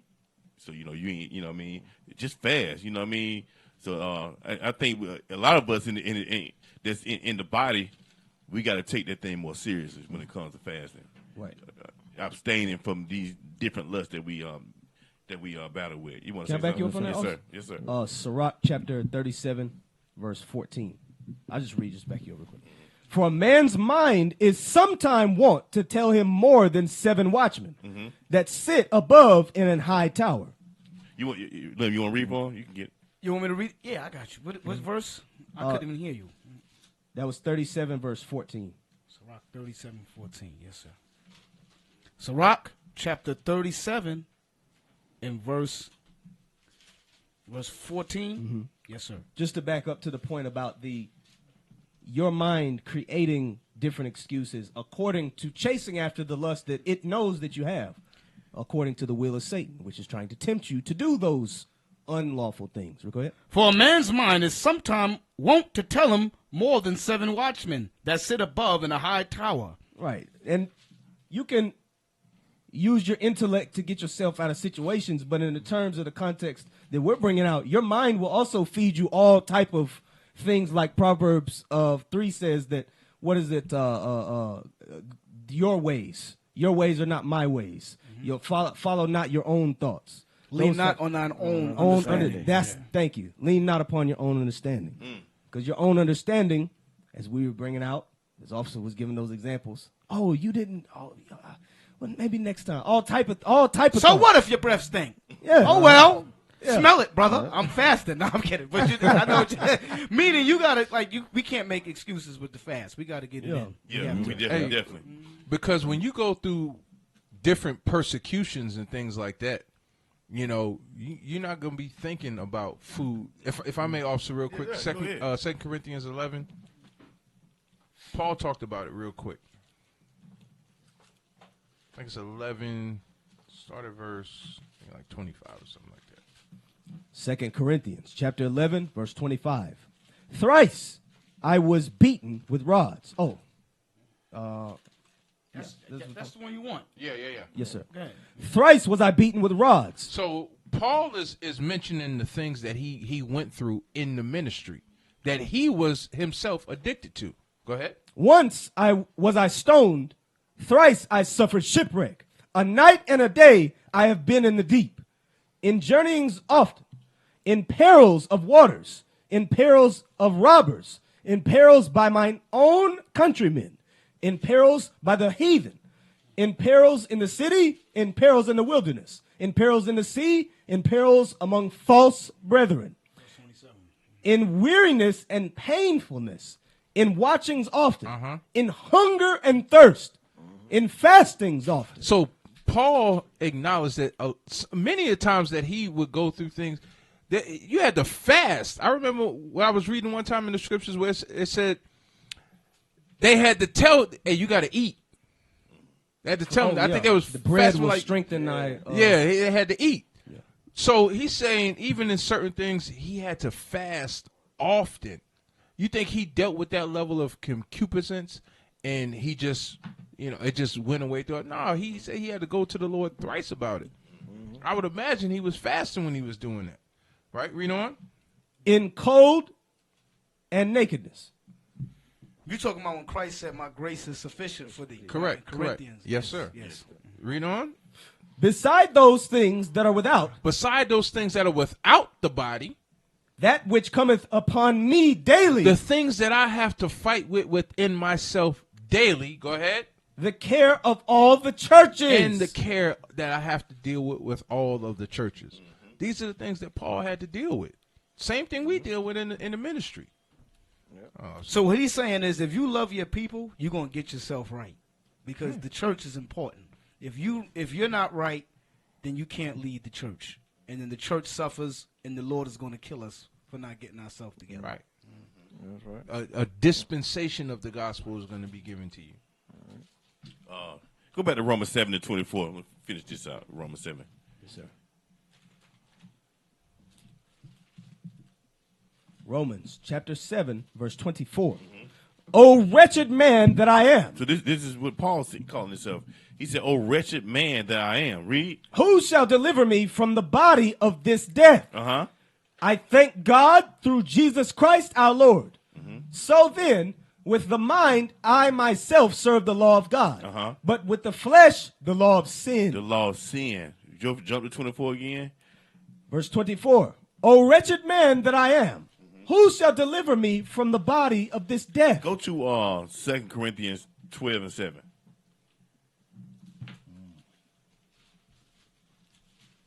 I got you. 2 Corinthians chapter 12 and verse 7. At least I should be exalted above measure through the abundance of the revelations. There was given to me a thorn in the flesh, the messenger of Satan to buffet me. So that's what Paul is going into. He said, "Oh wretched man that I am." Read it from verse 7 again. At least, listen to me, unless I should be exalted above measure through the abundance of the revelations. He said, before y'all try to exalt me because all the things that I accomplished, read. There was given to me a thorn in the flesh. That's sin in the flesh. He got sin in the flesh. Read like we all do. Go ahead. The messenger of Satan to buffet me. And that's the minion of Satan. Meaning these demons that come stand in the gap for Satan. That come in to tempt us. Go ahead. Lest I should be exalted above measure. Before he can be exalted above measure, he had that thorn in his side, that sin like we all have. I think it's more than that. For this thing, I besought the Lord. Oh, that's what I was going into. Go ahead. Oh. No, read on. For this thing, I besought the Lord thrice, that it might depart from me. He said he prayed. He went to the Lord 3 times to take that thing from him. Read on. And he said unto me, my grace is sufficient for thee. So Christ didn't take it from him. Mm-hmm. Right. Said, no, you good. My grace is sufficient. He said, deal with it. Deal with it. Some things you're going to battle with till you die. Mm-hmm. Right. You know, but you got to battle with it. Right. Mm-hmm. Paul battled with that thing. You know what he's saying about Paul? What Paul is saying here? Paul was so on another level that if he did not battle that, he would be on that Christ-like level. Perfect. Mm-hmm. But he would have been perfect. But the Lord said, hold that. Hold that. And you keep that. What brothers do, we trying to build brothers, help brothers. We need help as well. Unless there's something in particular that, like, even the older men will tell you, you got to fight that thing. But what brothers do say, oh, it's my thorn. They use it as an excuse. They say, oh, it's my thorn. No, nigga, you just wicked as hell. Yeah. Thorn, Paul, it didn't say Paul was falling to it and fornicating and logging on to the hub. Paul wasn't doing that. Damn. So he was fighting against it and winning. But brothers say when they fall to, oh, you don't understand. That's my thorn. How do you know what your thorn is? You're right. How you know it's not something else, and you just give in to this one because you think that it's permanent? How you know it's permanent? Go to 1 Corinthians 10 and 13. Yes, sir. You kind of speaking about the thorns. It's my thorn. Watch this. 1 Corinthians chapter 10, verse 13. Mm-hmm. There hath no temptation taken you, but such as is common to man. So we all is coming to man, these temptations, because Satan comes and tempts everybody. Right, that's heavy. You go read on? But God is faithful, who will not suffer you. Why is God faithful? Because he, read on? Who will not suffer you to be tempted above that ye are able. Able to do what? But will with the temptation also make a way to escape. The Lord gives you opportunity to escape that temptation. He gives you a way out. So when you, you got the brother, the single brother and the single sister. The brother want to take a ride over to the single sister's house. You got a way out. Yeah. You can make a left. You can make a left. Your check engine light on. You need to get that car fixed. Right. Something can stop you. Time to go to camp. Your tire's always bad. Yeah. Or you late. Brothers, hey, brothers come together. Brother late all the time. He wasn't late for that. Oh, damn. Man. Meaning, call one of the brothers. Right. Take your mind off of it. And like Job, for instance, in Job's case it is showed, and we talking about Satan and Satan's domain, which is the flesh, and the law of the flesh, which is sin. In Job's case, his thing was, it showed you in the beginning of the book, Satan can never actually force you to sin. It has to be a decision that you make because of the circumstances that Satan is skilled at presenting to you. But he can't make you do it. Yeah. Can I get a scripture on that? Yes, sir. Go ahead. Give me Acts 24 and 16, where he's talking about the thoughts. Acts chapter 24, verse 16. Mm-hmm. And herein do I exercise myself. He said, do I exercise myself? Go ahead. To have always a conscience void of offense toward God. To always have a conscience what? Void of offense toward God. So he had to exercise himself, what? In his thoughts, his mind, so he won't be an offense towards God and what? And toward men. And toward men. Mm-hmm. So that's what we have to do, like you were saying, as leaders. There's certain things, you know what I'm saying, we have to, we have to do. Right, because like the sin of adultery, right? If one of us do it, because I'm talking about we're married, right? Some of us. It's going to destroy our families. Then it's going to mess up brothers. Like there's brothers that actually look up to you. Yeah. They watch the shows. They watch the Sabbath classes. they know who you are, and then you commit adultery. It's gonna break brothers. So we really gotta fight. That's what the men part is talking about. Yep, that's the men part exactly. So we gotta read that again from the top. And herein do I exercise myself Uh-huh. to have always a conscience void of offense toward God and towards men. God and towards men. Guess what? When it says toward God, that means that what? Remember, Most High Christ set up the leadership. So if the leadership gives an order or a judgment comes down and they give that thing and you decide to go against it, guess what? Now you're you're an offense towards God. Because what does Luke 10:16 say? He that if you give me, I don't want to butcher it. Give me that real quick and then I'm gonna drop it. Luke chapter 16. 10, I think it's 10:16. Oh, yes, sir. Yes, sir. Yeah. Luke chapter 10, verse 16. Mhm. He that heareth you, heareth me. So he that heareth you, heareth me. So when leadership is giving orders or they're trying to tell you what to do, what not to do according to the Bible, read that from the top. He that heareth you, heareth me. Read. And he that despiseth you, despiseth me. Uh-huh. And he that despiseth me, despiseth him that sent me. So you're despising the leadership, you're despising Christ, and you're despising the Most High God. That's the scripture. Whatsoever ye shall bind on Earth earth shall be yes, bound in heaven. And That's what Matthews, that's saying. exactly. Exactly. So brothers think that it's they can just easily just do what they want to do. You know what I'm saying? But that's why Paul said he had to exercise, you know what I'm saying, himself and his thoughts. You know what I'm saying? And back what Officer was saying with Paul when he said that the grace is sufficient. That's like when Deacon Malachiah was bringing out in his class when he was saying that what those things are put there to help build us up. They're not put there for us to, to continue to be in folly. You know what I'm saying? And to fall into them is to build us up. Let me back you up on what you just said. It's to build us up. Go to the one that we always read, Sirach 2:1. This is what it's going into. Sirach chapter 2, verse 1. My son, if thou come to serve the Lord, prepare thy soul for temptation. Set thy heart aright. So the Lord is basically telling you that you're going to be tempted when you come to serve the Lord. Let me go here. Go to Job 1:6. Come down to the end. Job chapter 1 and verse 6. Is that where I want to start at? Yes, sir. Read that. Now, there was a day when the sons of God came to present themselves before the Lord. And Satan came also among them. Read. And the Lord said unto Satan. So Satan is in the presence of the Lord. So this it alleviates that damn what's that the fallen angel. The fallen angels, yeah. That fight battle in heaven. So this kills that doctrine, that Christian doctrine. Read on. Whence comest thou?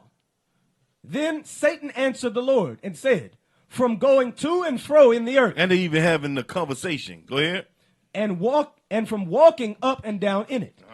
And the Lord said unto Satan, hast thou considered my servant Job, that there is none like him in the earth, a perfect and upright man, one that feareth God and escheweth evil?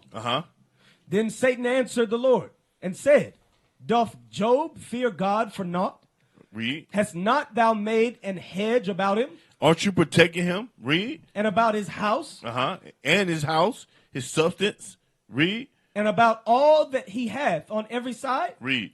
Thou hast blessed the work of his hands, and his substance is increased in the land. But put forth thine hand now, and touch all that he hath, and he will curse thee to thy face. So what we just witnessed was what we just read. Go back to Sirach 2:1. Him getting an assignment to tempt Job. So this is what we read. An example of this scripture right here. Go ahead. Sirach chapter 2 verse 1. My son, if thou come to serve the Lord, prepare thy soul for temptation. So now we just read how that temptation comes about. Go ahead. Set thy heart aright. So the Lord says, set your mind aright through the Bible. Read. And constantly endure. Because you're going to go through things. So the Lord said, constantly endure. Because you're going to get hit. Read. And make not haste in time of trouble. He's telling you trouble is going to come. He said, don't make haste when this trouble comes. Read. Run. Don't run. Read. Cleave unto him, and depart not away, that thou mayest be increased at thy last end. So that's what's going to happen. When you overcome these battles, these temptations, you're going to overcome, you're going to be better in the end. You're going to be stronger. Read. Whatsoever is brought upon thee, take cheerfully, and be patient when thou art changed to a low estate. For gold is tried in the fire, and acceptable men in the furnace. So the Lord used the analogy of gold, making precious gold. He said, read on. For gold is tried in the fire, and acceptable men in the furnace of adversity. He said, and those are acceptable men when they face with the heat, with the temptation. Read. Believe in him, and he will help thee. So go to Isaiah 13:12. Obviously, you know when it said don't run away from your temptation? These are the brothers and sisters that you'll see on YouTube or social media. Damn. Why did I leave? I left IUIC. I'm no longer a Hebrew Israelite. These are those brothers. Yeah. Why I'm not a Hebrew Israelite? Yeah, those people. These are the people that had demons and sins on them that they never confessed or repented from, and it took over. Now they blaming brothers. They blaming people why I left. You left because you was weak as hell. Yep. Damn. Yeah, while we left. Yeah, dudes like that. You notice they don't do that when they leave the church. Right. Nope. Exactly. Why I left the Christian church. Why did I leave Bishop such and such church? They don't do that. Damn. Hey, you just put the rug from That's up under. That's deep right there. And then you join the white man to talk bad about brothers that you broke bread with, brothers that you came together with. You a demon. I left them cold. What the hell? And you know what's heavy about what you're saying, officer, is y'all brought us. That was a good precept too in Acts. Is people think you can go a different way into the kingdom. You can't. Get John chapter 10 real quick, verse 1. Like you would do something and then commit outside of counsel and then commit fornication and then you want to maneuver it as if it's righteous. But watch what Christ says. John chapter 10 verse 1. Verily, verily, I say unto you, he that entered not by the door into the sheepfold. You didn't come through the correct door. You went back door. You went through the back door. He said, go through the door of the sheepfold. Go ahead. You snuck in. Watch what Christ said. But climbeth up some other way. But I'm gonna do it my way. I'm gonna come through the side gate. I'm gonna come through the back door. Even though the instructions was to go through the front door, I'm gonna go some other way. Go ahead. The same is a thief and a robber. The what? The same is a thief and a robber. Why? Read. But he that entereth in by the door is the shepherd of the sheep. Check this out. Read. To him the porter openeth. Because security is there. They opened the door, but this guy, this sister said, I don't want to go through security. I'm gonna try some other way. You will be searched to get into the kingdom. Security search you. Yeah, they search you. You know what I'm saying? They don't want to be searched. They don't want to be searched in the spirit. Go ahead. To him the porter openeth, and the sheep hear his voice. Because they heard the words of God. So they went through the proper channels. Right. Go ahead. And he calleth his own sheep by name, and leadeth them out. But they don't want to listen to the voice. They want to go some other way and then thinking that they're going to mask it with righteousness. No, the Lord said, you ain't dealing with that. No. You done with that? Yes, sir. Yes, sir. Okay. Go to Isaiah 13 and 12. I was kind of making that point with the when the Lord tempts you, what the Lord doing to you. Tried in the fire. That's what it was. Isaiah chapter 13, verse 12. I will make a man more precious than fine gold. The Lord said he's going to make a man more precious than fine gold.